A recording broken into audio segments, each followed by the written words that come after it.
முதல்வருக்கு எதிராக அமைச்சர்கள் கருத்து கூறிய நிலையில் கவர்னரை பன்னீர்செல்வம் சந்தித்ததை அடுத்து பலரும் அமைதியாகிவிட்டனர். அதிமுக பொதுச் செயலாளரும் தமிழக முதல்வருமான ஜெயலலிதா மறைவை தொடர்ந்து அவரது தோழி சசிகலாவை பொதுச் செயலாளர் பதவிக்கு வரும்படி கட்சியின் 2ஆம் கட்ட தலைவர்கள் அழைப்பு விடுத்தனர்.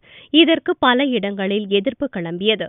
இந்நிலையில் அடுத்த கட்ட திருப்பமாக முதல்வர் பதவியையும் சசிகலா ஏற்க வேண்டும் என்று சிலர் கருத்து கூற ஆரம்பித்தனர். அமைச்சர் உதயகுமார் உட்பட சில அமைச்சர்களும் சசிகலா முதல்வர் பதவிக்கு வர வேண்டும் என்று பகிரங்கமாக கூற ஆரம்பித்தனர்.